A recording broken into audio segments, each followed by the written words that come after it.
kanipay alang sa pag tugbaw gyud sa matingog nga ikaw ang pasidunggan ni Ginoo sa tibuok ng mga kinabuhi. Dalagon kami Lord sa walay katapusan. In Jesus' name I pray. Amen.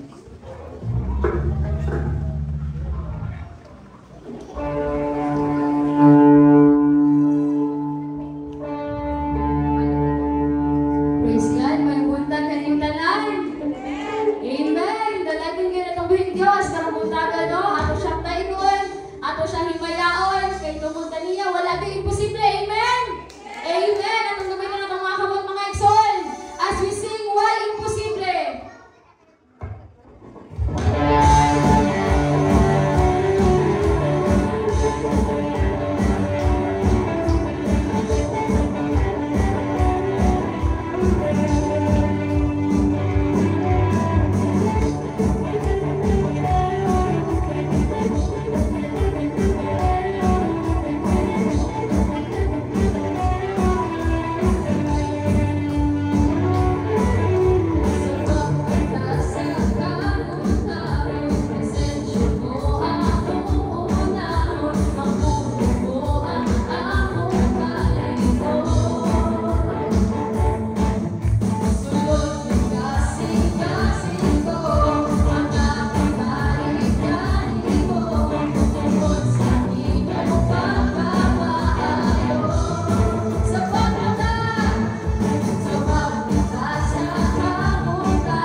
kanimo, Lord.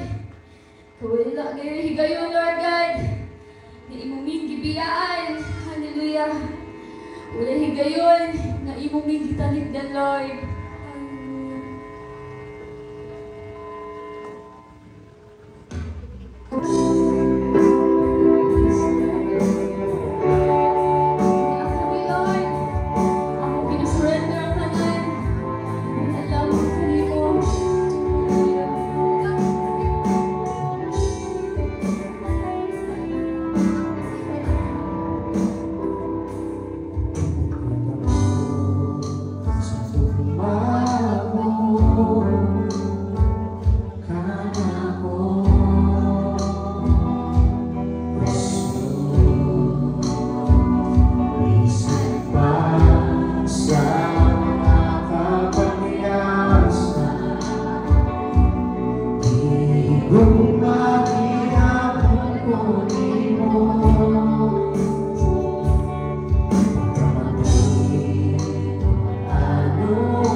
yun nga nagauban diri ka na mo, Lord God.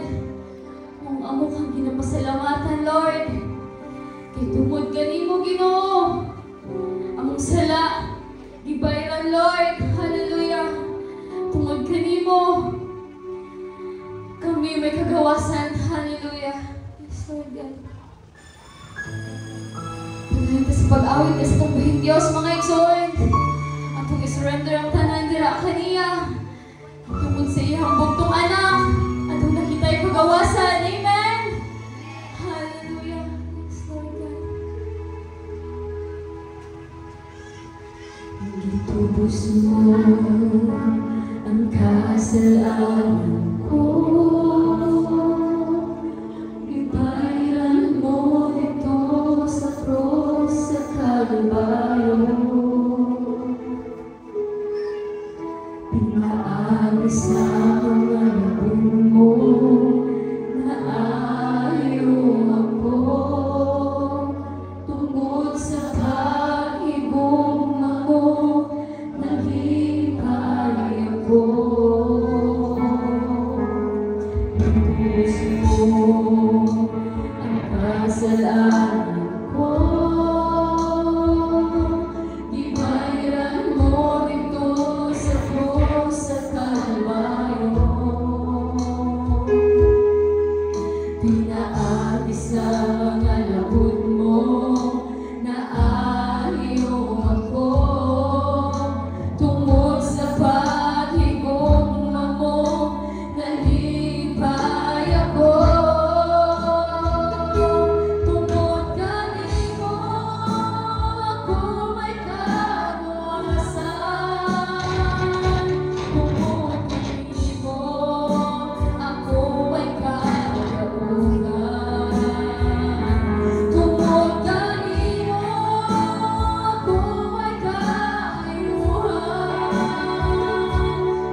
Yes, Lord. Tinuod kayo, nagtumod kanino, kami may kaluwasan, Ginoo. Na supposed to be, Ginoo, kami mapukan o malaglag ngayon ang aming mga kalag, diha sa kalayo, mawalay pagkapalong, kapagtungod kanino. Kami, Ginoo, nakapakol o kaluwasan. Tungod kanino, kami nagmadaugon, Ginoo, batok sa kamatayon, batok sa mga pagsulay, mga problema, Ginoo. Tungod kanino kami may kaayuhan. Tanan lamang ng mga balatian na sinakian. Tungod kanino, Ginoo, kami, Ginoo, nakalabutay ni kinabuhi, Ginoo. Lord, pasaylo ka kami sa tanan namong mga sala nga nahimo diha kanimo, Ginoo. Nasayod ka gayon sa among mga kinabuhi. Nasayod ka sa sulod sa kasing-kasing. Nasayod ka sa among mga ginahunan, Ginoo. Tungod kay among kinabuhi, dayan man diha sa imong mga mata. Lord, pasaylo ka kami sa tanan libnabok na nahimo nga dili makapalipay ni namin. Ug salamat, Ginoo, sa inyong kaayo, sa inyong gugma nga walay paglubat, sa imong grasya, Ginoo, nga naghimo ka namong takos, taliwala, Ginoo, sa among mga kapakyasan. Taliwala na kami dili takos, pero ihimo gipili ang takos tungod sa inyong grasya ug gugma. Lord, nagaap po ako nga nagkanimo ni taknaa karon sa kabuntagon, napadayon ikaw, Ginoo, na mga ministeryo sa kinabuhi kining imong mga katawhan. Pinagi, Ginoo, sa pagtabang kanina, paglikon sa ilang pagtuo o pagsalig na kanimo, nagili ngayon sila mapukan o matumba sa panahon na hapakon sila sa nagdadaiyang unos sa kinabuhi. Nag-aapo ako, Ginoo, sa tanan na dunay mga balatian karon, Ginoo. Mga minahal na mo sa kinabuhi, mga kaigsuunan, mga kahigalaan, mga kaubanan, Ginoo, mga tao na nasa ospital na nag-aapo sa mga balatian. Lord, I declare and speak healing na kanila in Jesus' name. Isa na, Ginoo, kakita ka, Ginoo, na sinati karon o balatian na mao ang hubang, Ginoo. Lord, mapili ang nahimong hinungdan na wala siya karon diri ka, Ginoo. Ako ang mga pag-ampo, Ginoo, na ikaw mag-aayo kaniya in Jesus' name. I declare and speak healing na kaniya, Ginoo. Sama sa imuhang alawiton, Ginoo, nga nag-ingon na tungod kanimo kami may kaayuhan. And I believe, Lord, na ikaw kaya din mo siyang ayuhon. Sa iyahagin nung nasin natin na balatikan kung kay wala may imposible na kanino. Nag-aam ko, Ginoo, sa tanan ni mong mga alagad, mga pastors, missionaries, na magpadala sa nalain sa simbahanan, nagkalaki ng mga dapat na ikaw, magahimo kanilang maalamon o maisugod. Napadayon na magawali, manunlo sa iyong tulong, o sumantala sa mga balita, nagtuna sa tanan ng mga kaliwatan, katribuhan, ito na sa tanan ng mga pinulungan na sila, Ginoo, makailang kanimo. Kasi natin ikaw nila as the Lord and Savior sa ilang mga kinabuhi. Nag-aapo ako, Ginoo, bisan na sa paggobyerno karon, Ginoo. Lord, nasayad ka, Ginoo, sa mga elected officials, Ginoo, mga appointees, hindi nga paggobyerno, Ginoo. Nasayad ka sa ilang mga binuhatan. Ganit, Ginoo, may mga paghitabo, Ginoo, at hindi nga nasong, Ginoo, na kasi natin kaibihan kayo na corruption, Ginoo. Lord, tayo ubang ilang mga kinabuhi, ilang mga kasingkasan, Ginoo. Na sila unta, Ginoo, mahadlokon na kanino. Nasayad ka, Ginoo, ng hinungdan ng tanan, ng mga nahimok sa mga opisyalis sa gobyerno, gusto mo kayo wala kayo'y kaikag, na kanino, wala'y kahadlok na kanino. Nagtuko, Ginoo, kung sila lamang, Ginoo, bati o kahadlok na kanino, labaw sa tanan, builang kanino, ingon nga ilang, Ginoo, maluwas silang kinabuhi. Tingali, Ginoo, may kapalaw silang bubuhat, sa mga buhat, Ginoo, dili makapalipay na kanino, mga buhat, Ginoo, ang dili makatabang para sa mga Pilipino, Ginoo. Lord, ikaw mag-intervene sa nagapangitabo karon nga nagkagrabe na corruption sa gobyerno. Ingon man, Ginoo, sa mga kaigsuunan abroad, sila si Huawei, Marisa, Bimbin, Ginoo, and even si Ronlon, Ginoo, I pray na ikaw magpapanon nila. Magabantay, magpadalikod silang pinabuhi, pagkalikod, sila pagtuo, pagsabi na kanino, dili mo ka sila mahimong maluya, ug dili mo ka sila Ginoo talikod nga na kanimo bisan anaa sila sa halayo, ug lang niya ang mga kanasuran. Ining kabayan ng location Ginoo nagaako ako na padayon ikaw Ginoo nagakandog sa mga kinabuhi sa mga tao nga nakita. Bagatay ko Ginoo, ug penetrate dira sa mga kinabuhi sa singkasi, nga binatulala magaila kanimo, nga sila Ginoo magaila kanimo. Ug pagasimba nga kanimo, ug pagahimo kanimo nga Ginoo ug manluluwas sa mga kinabuhi Ginoo. Lord, sa mong pagpadayon karon empower us with your Holy Spirit Ginoo. Ikaw magapulong ka namin gayos kung walang Espiritu, magatabang ka namin kamahimong maalaman, makasabot Ginoo sa inyong mensahe, nabuot ni mong saysay, na ikanamong Ginoo, nabuot ni mong ikatuglog, na ikanamong ikataas ka rin. Ito ang dinasali, dinatugyan ka rin mong tanan. In Jesus' name I pray. Amen. Amen. Hallelujah. Kung palakpakan pag-usapang atong buhay Diyos. Yes, Lord God. Maganda sa ito ang offering. Muhatag sa kalipan, liha sa Ginoo. Muhatag sa kalipan, liha sa Ginoo. Dahil mo na ang Diyos, musahin kaya sa kalipan masipalasin. Hallelujah.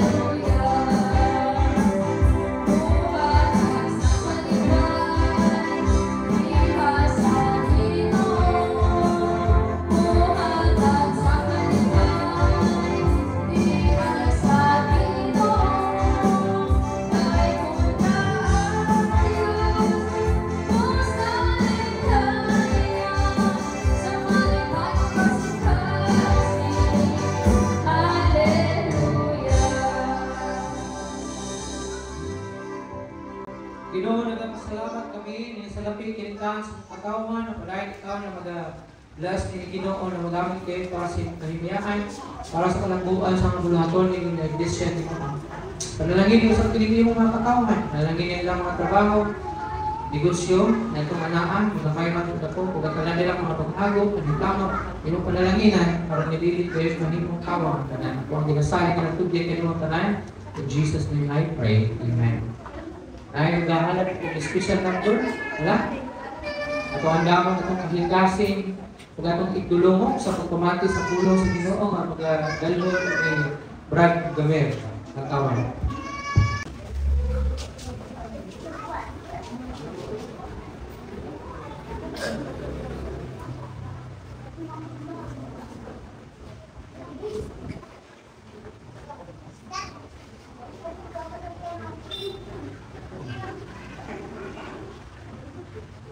Mayong lugar kasiran.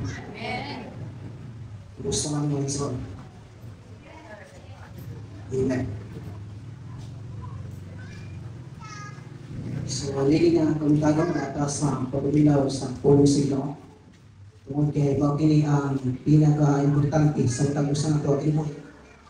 Mga yung pulong sa Diyos, may kalankon sa itong kalag sa matakusa ka na ito na ison.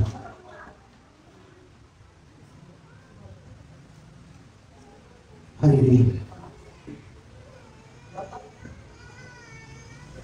So, padayon na ang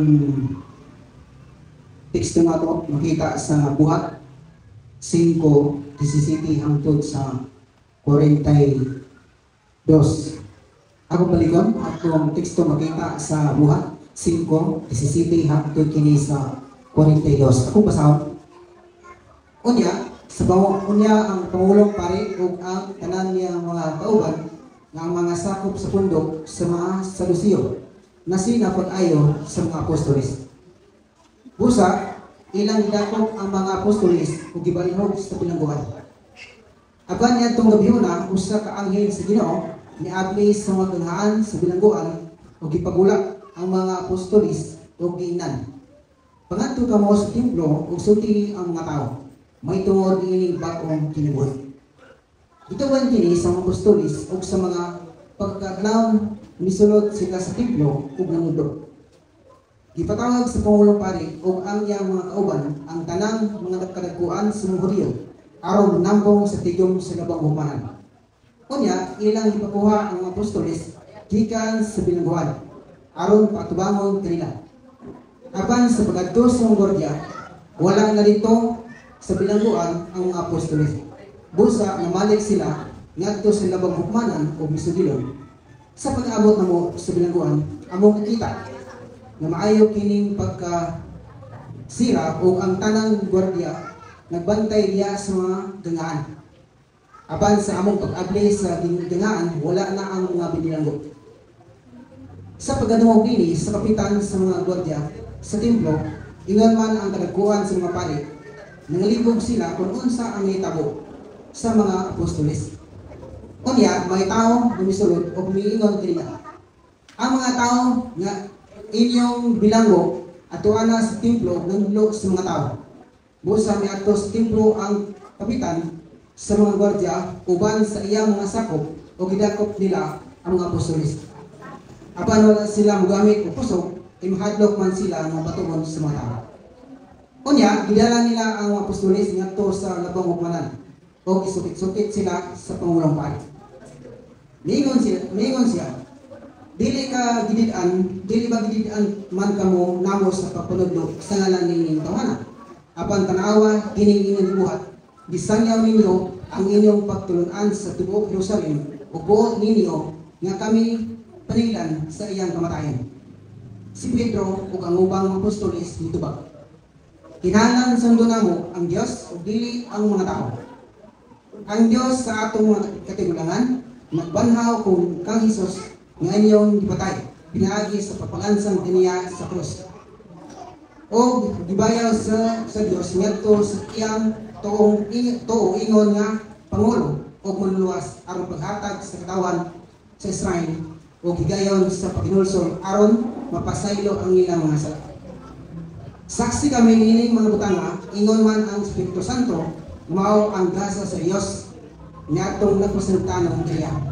Sa pagdungog niini sa mga sakop sa labang hukmanan, nasuko sila pag-ayo o buot nilang ipapatay ang mga apostoles. Apan usan kanila nga si Gamaliel nga usa ka Pariseo o magtutudlo sa balaod nga gitamod pag-ayo sa tanang mga tao. Mitindog o misugo nga pagulang unag makadiyot ang mga apostoles. Unin-ingon siya sa labang hukmanan, mga Israelita, pagbantay kamo sa inyong pagkabuhaton nini mga tawhana. Kanya to dihay ginganlag Judas nga nagpakadakong tao o may mga 400 ka mga tao na misunod kaniya apan gipatay siya o nagkatimula ang tanan niyang mga sumusunod o nahanaw ang iyang kaliwan. Sa panahon usab sa pagpanglista sa mga lumulupyo, si Judas nga taga Galilea nakadani og mga tao. Apan gipatay siya o nagkatibulaag ang tanan niya mga sumusunod. Busa ninin kasuha karon ayaw ninyo sila ilabti. Pasagdi sila kay kung kini ilang laraw o buhat iya lamang sa tao, mahanaw gayud kini. Apan kung iya kini sa Dios, dili gayud kamo makapunto kanila. Mahitabo pa hinuon nga kamo magipatog sa Dios. Hallelujah.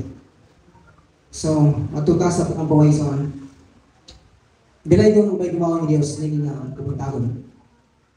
Lord, anya kami sa katapos ng bahay aron sa pagminaw sa pulong. Lord, ubani kami. Masabtan ng mga tiling mong pulong o Diyos. Alang sa mga gusto mo ilubuhin niya karang Diyos.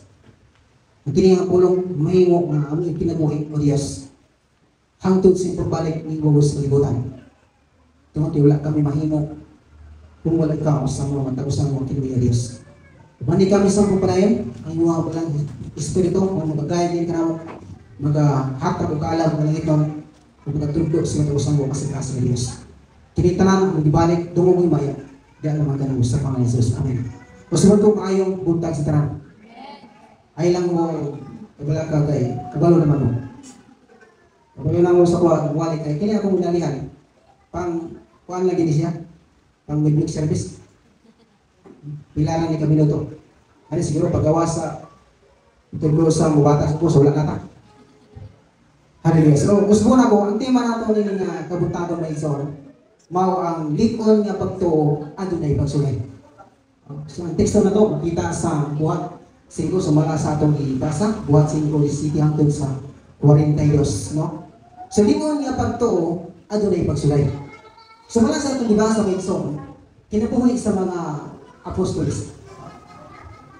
Kinabuhi nila sa unang panahon, kaya sila ang unang gitasan, sila ang unang nagtudlo sa pulong sa Dios, no? Hinahimo ni kailak ang pulong sa Ginoo sa tibuok kalibutan gumikan sa mga apostoles na sila ang isog ng lundo sa pulong sa Ginoo niadtong panahon. So wala sa atong gibasa nga ang mga apostoles gidid-an sa mulabawng hukmanan ug labaw sa mga pari, no? Aron sa pagtudlo sa pulong sa Dios. Apan sila wala gid sila naminaw. Wala gid sila naminaw tungod kay sumala sa atong basa nga ingon si Pedro nga tumanon gid nila ang ipabuhat sa Ginoo, dili ang ipabuhat sa tao. Mao to ingon ni apostol ni Pedro nato mga panahon. So gani gibilanggo pa sila, pero wala gid sila ni mahimo nga babak ang ilang kini pagpanudlo sa Dios, pagpanudlo sa pulong sa Ginoo. Pero sa ato karon wa may mobilanggo sa tuwa. Pero murag maato nga tamang luarang nga tapis dalan. Napayubang yung duwa-duwa. Dili pareha sa unang panahon nga grabe ang kaagi sa mga apostoles niya itong panahon. Tungkol kay sila bilanggon, sila lutuson, kumahimo, tapanan sila o bato. Kumahimo man. No, mo na ilang kinabuhi sa niya itong panahon na Wayson. Una, atong isgutan niya kamuntagon. Una nga puntong Wayson, kung kita dunay lingon nga pagtuo, doon naman tayo pagsulay. So ako na atong buhaton, itog yan sa Ginoo. Itog yan nato sa Ginoo. Kung doon ay pagsulay, wabot sa itong kinabuhi, wala tayo lain ng kanan. Wala tayo lain ng panan, kundi ang itog yan lagi sa Ginoo. Itog yan lagi sa Ginoo. Tungod kay siya ang muhatag o kasulbaran, siya ang muhatag o kini kabaguhan niya na may isoon. O siya ang muhupay sa itong kasikasin, o siya ang muhatag sa kagaan sa itong kinabuhi. Sa atong manawa may ison. So mao na nga, una atong punto, itog yan sa Ginoo. Makita sa atong basahon sa Santiago 1:2-3. Nagingon, maigsoon isipa nga bulahan kamo kung ang tanang mata sa pagsulay maabot kaninyo sa 3 kay masayod kamo nga ang inyong pagtuog isulayan lamang aron kamo mahimong malutayon. Okay? So tinawag nila isang ingon sa James nga bulahan yun, kung doon ay mapagsulay mabot sa atong kinabuhi. Kaya atong kinabuhi, atong papangalagad sa Ginoo isulayan lamang. So sumala sa Ginoo din sa 3 nga ang misayod kamo nga ang inyong pagtuog isulayan lamang ayon kamo mahimong malutayon. Kaya kini man kung atong pagtuog kung walay pagsulay murag mabugnaw ta na kini dili ta man kamot, dili ta kini nga muntamot nga ubuhat sa buhaton nila sa Ginoo. Dili ta mo padayon sa pagpangalagad sa Ginoo. Tungod kay wala may pagsulay nga maabot sa atong kinabuhi. Pareha ko na lang mga kwartahan. Kung nanay kwarta gani, ang uban na lang murag di nakabalo mo pasalamat sa Ginoo. Dili nakabalo mo simba sa Ginoo, di nakatulto sa simbahan. Kaya naa naman sa ilang tanan. Naanas nilang kinahanglan sa taglaw. Pwede lang sa katong mga Kristohanon yung mga bisag kwartahan pero nanikamot yun sa pagpangalagad sa Ginoo. Hallelujah. So mga mga iso, ang pagto nato, isulayan lamang yun sa Ginoo. Aron kita mahimong malahutayon. Sumala sa Ginoo sa James 1:2-3. So itugyan nato sa Ginoo kung anong saman ang naas sa ito mga kinibuhi. May iso.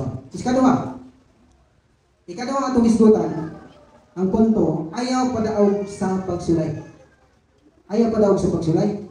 Kisa may pagsulay niya. Puro man tanay pagsulay. Amen. Natin pagsulay. Kaya minin natin yung papangalaga ito sa Ginoo. Dili ni sayon. Abis mo sa uban nga sayon ang papangalaga sa dili. Dili ni sayon ang papangalaga sa Ginoo. Anong di man sayon? Naatanan ang pagsulay sa ato mga kinibuhi. Naatanan. Ang dili, pwede nga buhaton, naatanan. Natanan yun sa atong kinabuhi. Natanan sa ato nga mabantay sa atong lihok. Nasa tanan sa ato nga matag-adlaw sa pagpabulong. Tanan yun. So mao ang Kristohanon, dili ko basta-basta may mong Kristohanon. Pero sa pag-abot sa panahon na Igsoon, adunay gitagana sa Dios mao ang kinabuhi mo ni katapusan. Kung kinsa ang lotay, kung kinsa ang mahimong upadayon sa pagpangalagad sa Ginoo. So ngayon sa kaduhang punto, ayaw padaog sa pagsulay. So sa matagos sa kanato, kita man ang nasayo kung sa ang matang sa pagsulay ng abot sa atong kinabuhi. Pero igsoon, dasig lang ako, dili ta mo padayon, dili ta mo padaog sa kanang mga pagsulay nga maabot sa atong kinabuhi. Tungod kay naawa ng Dios. Sumala sa atong isgutan sa una, nga isalig nato sa Ginoo kay nga atong mga pagsulay. Gisulayan na magita aron kita mahimong padaw tayo. So ayaw kamo padaog sa pagsulay sa matapusan atong kinabuhi. Padayon lang sa pagpangalagad sa Ginoo. Sa katapusan sa mga adlaw, mahimo lang nga dunay nindot nga kinabuhi nga atong maangkon sa tapusan nato kasing-kasing. Si katulong, ikatong mga atong puntong isgutan dili mga kabuntago ni Igsoon. Pag-ampo kanunay sa Ginoo. Kaya doon na may mapagsulay sa atong kinabuhi, pinaka-importante din nga ang pag-ampo. Pinaka-importante nga ang pag-ampo. Kaya usay pamangi ang istorya kasi Ginoo ang pag-ampo. O may kanay pamangi nga istorya kasi Ginoo. Pinagi sa mga pag-ampo. Gapon, dito sa simbahan gapon, sa buntag. Nag-abstain fasting. Sa duwa lang kakanan, ikan buntag, balik to alas 3 sa hapon. So, kuwan din ako ang pag-ampo sa Ginoo. Sunindot ang ingana nga buluhaton. Tungkol kay maunay maki-kuwan ka, maki-istorya nito sa Ginoo. Wa may lang buhaton pa ampo basa sa Biblia. So mawala gid. Sa kinahanglan, sa matagos sa kanato mga Igsoon, nga doon na gid tay pag-ampo kanunay sa Ginoo. Kabalo naman tatanan siguro mga ampo. So kung kinsa ang dili pa kabalo mo ampo, mag-practice na sa pag-ampo. Tungod kay mao gid ang pinaka importante sa matagos sa atong Kristohanon. Kay kung wala ang pag-ampo sa atong kinabuhi, kung dunay pagsulay nga maabot sa atong kinabuhi, mahimo nga huyag, no? Mahimo nga madaog ka sa pagsulay. Kung wala ay pag-ampo sa Ginoo. Atong basahon sa Marcos 14:38. Og siya mingon kanila, pagtukaw o pag-ampo aron dili kamo madaog sa panulay. Ang damang espiritu apan luya ang lawas. Mao ni ang dito si Jesus sa bugtod. Kay kuyog nila ang ilang mga apo kini mga tinunan. Gibili ni Jesus sa unahan ang iyang mga tinunan, tapos siya niadto sa unahan tungod sa pag-ampo. Gani pagbalik niya ang iyang mga tinunan nakatulog. Nakatulog ang mga tinunan. Wala sila nag-ampo, nagduyog sa pag-ampo ni Jesus niya itong panahon. Kaya katong panahon na hapit na si Jesus lakon, hapit na itugyan ang iyang kinabuhi. So gani, gignan niya nga pagtukaw o pag-ampo aron dili kamo madaog sa panulay. Andam daw ang espiritu apan luya ang lawas. So andam ang espiritu, luya ang lawas. So matong gingon ni Jesus sa mga tinunan nga pagtukaw kamo. Wala man sila ni ampo. Kasi Jesus ni ampo ato panahon. So mao na pinaka-importante gud ang pag-ampo, no? Kay gingon din ni andam ang espiritu apan luya ang lawas. So ang pag-ampo mao'y number 1 atong buluhaton ang isip sa Kristohanon. Aron kita makalahutay sa mga pagsulay, makalahutay sa maabot sa atong mga kinabuhi sa mga adlaw. Kaya kita ang Kristohanon, aron kita mapadayon sa pagkinabuhi, nga uyon sa kabuton sa Ginoo. Pinagi sa pakikistorya sa Ginoo, pinagi sa pakigsulti, pinagi sa pagkampo. Kanang magabi, Igsoon, ampo ginwa magabi. Kay wala pa tarbol kung pag-abot sa buntag di nakakamatak. So mao na yung pinaka-importante yun ang pag-ampo sa matapos ng tukibuhi. So wala sa atong pastor ang ingon niya, kining doon na kay so legal kung dili mo permitting mag-istorya, so layo ang iyong layo ang iyong komplikasyon. So, pinagi sa pag-istorya ay mahimo nga suot mo higala. Mao gyapon ang pagpaalagad sa Ginoo.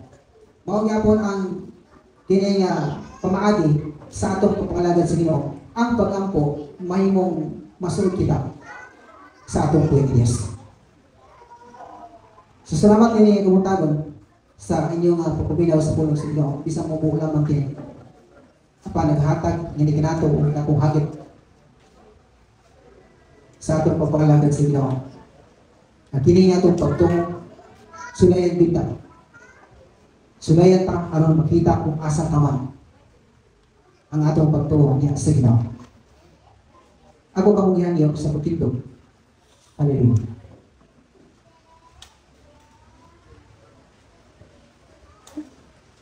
Sa katapusan, maigsoon ko diya sa Ginoo. Kini pagpangalagad nato sa Ginoo, daghang pagsulay ng bagod sa atong kinabuhi. Kapag gamhanan ng atong Diyos, andam sa mutabang, andam sa malibod sa iyang mga anak. Salin sa Diyos sa matagad lang. Kung itong yan, kung unsa na sa sunod sa kasing-kasing. Ang mga problema, kay siya ang kasulbaran sa tayo. Hallelujah. Mag-aampo na.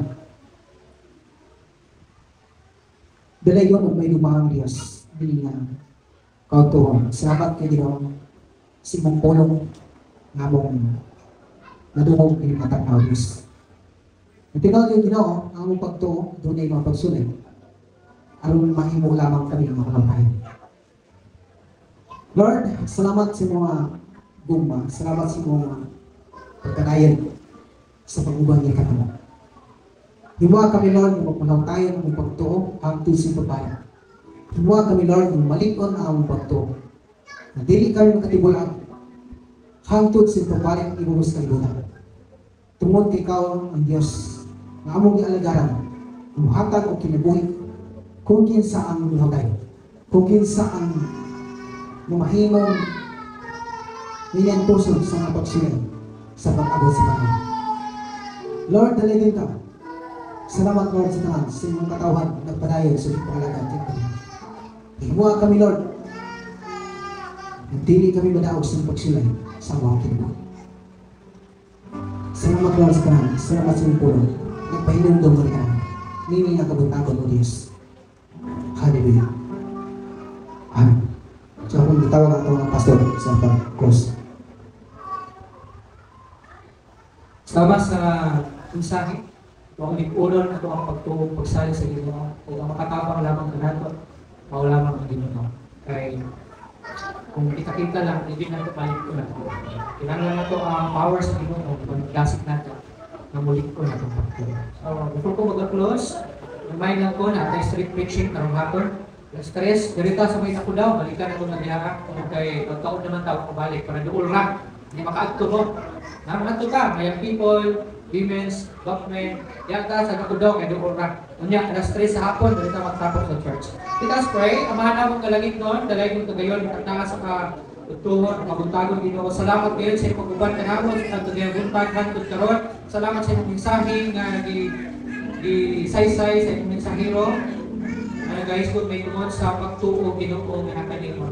Lord, ako usap pa dahil na nag-aampo mo na kanimo. Kung ikaw nagundla sa pagkakaulit karon, pinagis sa pag-amping sa mga kinabuhi diya sa kadalanan. Antod na maabot ni sa mga tagsatagsa ka mga pinilianan. Kung together sa mga minahas kinabuhi, yung mga pingan at titigan o panalanginan ang mga kinabuhi, nining sinahan Ginoo. Huwag pinasali pinatugyan kanimong tanan. In Jesus' name I pray. Hinapot ang tugma sa Ginoo Kristo. Ang kalinaw, ang pag-iambing, pag-iuban ka na ito, ang tug sa walay ng kapusan.